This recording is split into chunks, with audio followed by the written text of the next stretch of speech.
Hi, boys and girls. I hope you're all doing well. Today's read aloud is a story titled Flat Stanley, and it's by Jeff Brown. Hey, come and look. Arthur Lampchop called from the bedroom he shared with his brother Stanley. Mr. and Mrs. Lampchop cared greatly for politeness and correct speech. Hay is for horses, not people, said Mrs. Lampchop. But look, said Arthur, pointing. Across Stanley's bed lay his enormous bulletin board. It had fallen on Stanley during the night. Mr. and Mrs. Lampchop hurried to lift it from the bed, but Stanley wasn't hurt. What's going on here? He said cheerfully, sitting up. Heavens, cried Mrs. Lampchop. Gosh, said Arthur, Stanley's flat. As a pancake, said Mr. Lampchop. Darndest thing I've ever seen. Mrs. Lampchop sighed and said, let's all have breakfast. Then we'll hear what Dr. Dan has to say. In his office, Dr. Dan examined Stanley. How do you feel? He asked. I felt sort of tickly after I got up, Stanley said, but I feel fine now. Well, that's mostly how it is with these cases, said Dr. Dan. The nurses took Stanley's measurements. He was 4 feet tall, about a foot wide, and half an inch thick. Being flat could be fun. Stanley enjoyed going in and out of rooms by sliding through the crack at the bottom of the door. Arthur tried too, but he just banged his head. Being flat could be exciting. During the holidays, Stanley was invited to visit his friend Thomas in California. Mr. Lampchop brought home an enormous brown paper envelope and said, Stanley, try this on for size. The envelope fit Stanley very well, and the next morning his parents slid him into it along with an egg salad sandwich and posted him from the box on the corner.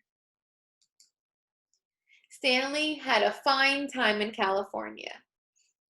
Thomas's family returned him in a beautiful white envelope they had made themselves. They marked it airmail and wrote valuable and this end up on both sides. In the park, one Sunday afternoon, Stanley and Arthur watched some boys flying big kites. Someday, Arthur said, I would like to have a big kite. You can fly me, Arthur, Stanley said. Come on. He gave Arthur the spool and attached the string to his arms. Then he ran across the grass to catch the wind. Up, up, up went Stanley.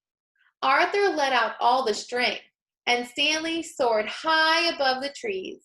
Everyone stood still to watch. But Arthur got tired of running with the empty spool. Wedging it in the fork of a tree, he went off for a hot dog. He didn't notice when Stanley became tangled in the branches of the tree. Half an hour had passed before Arthur heard Stanley's shouts and climbed up to set him free. Arthur apologized over and over again that evening, but Stanley was still cross. The next morning, Stanley and Mr. Lampchop met their neighbor, Mr. O.J. Dart, director of the famous Museum of Art. Mr. Dart looked worried. Another valuable painting was stolen from the famous museum last night, he told Stanley and his father. The police suspect a gang of sneak thieves. They work at night by sneakery, which makes them very difficult to catch. But Stanley had an idea. He explained it to Mr. Dart. Excellent, said Mr. Dart. We'll try out your plan tonight. That evening in the main hall of the museum, Mr. Dart showed Stanley the most expensive painting in the world. Next to it was an empty picture frame. And now, Stanley said, Mr. Dart, it's time for your disguise. Stanley showed Mr. Dart the disguise he had brought. This is a really good one. My cowboy hat and a red bandana. I'm sorry, Mr. Dart said. We don't have cowboy pictures here. You must wear the disguise I have chosen. Stanley could hardly speak when he saw Mr. Dart's disguise. "I look like a girl," he said. But Stanley was a good sport, so he put it on.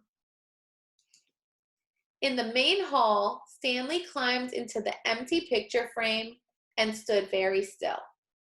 "Very nice," said Mr. Dart, and went off to arrange the rest of their plan. Now Stanley was all alone. The hall was very dark, but enough moonlight came through the windows for him to see the world's most expensive painting. Maybe the sneak thieves won't come, he thought. Then, creak! A glow of yellow light shone suddenly in the center of the hall. A trap door had opened in the floor. The sneak thieves, carrying lanterns, came up into the hall. The thieves took the world's most expensive painting off the wall. "This is it, Max," said the first thief, whose name was Luther. "In all this great city, there is no one to suspect us." Then Luther saw Stanley in his frame. "I thought sheep girls were supposed to smile, Max," he said. "This one looks scared." Stanley managed a tiny smile. "She is smiling." "Sort of," Max said. "And what a pretty little thing she is, too." This made Stanley furious. In his loudest voice, he shouted, "Police! Mr. Dart! The sneak thieves are here!" "Max," Luther whispered, "I think I heard the sheep girl yell." "Oh boy, yelling pictures? We both need a rest," Max whispered back.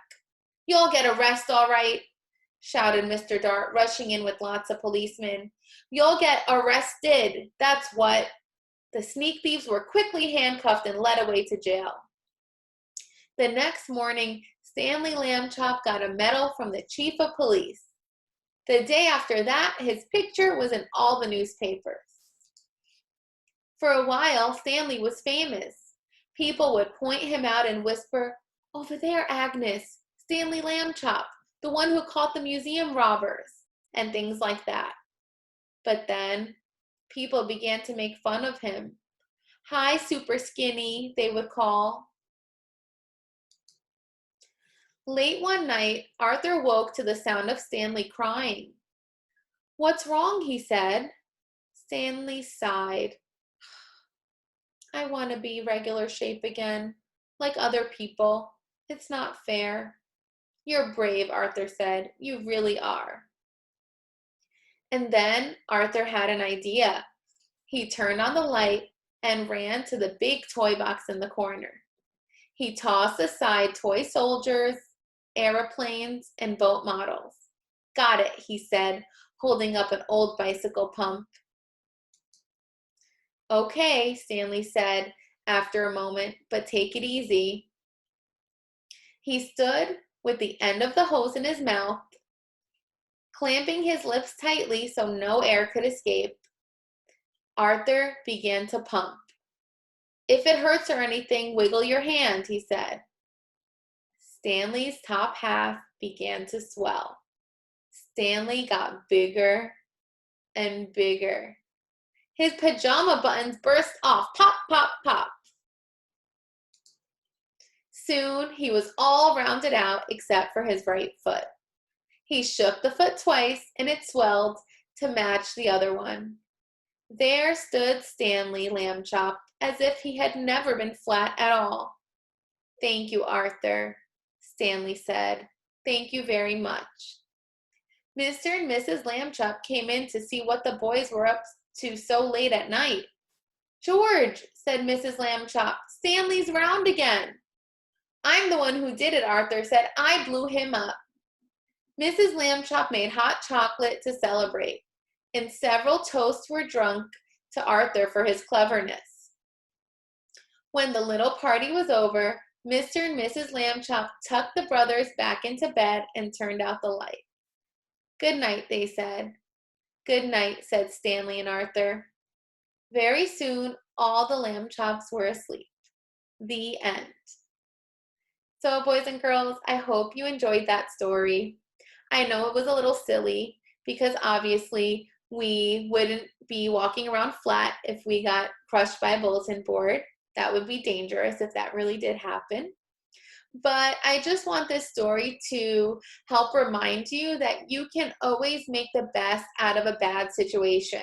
Stanley was able to do so much. He traveled in an envelope. He saved the museum from the robbers, right? He was able to get that painting back. He was able to go under doors, even though that doesn't sound like it would be so much fun. It was for him. He found lots of things to do, and then eventually he was able to become himself again. So right now, I know there might be a lot of things you can't do that you used to do, but try to make the best out of it, and hopefully soon everything will go back to the way it was, and we'll all see each other again back in school. I hope you have a wonderful day. Bye.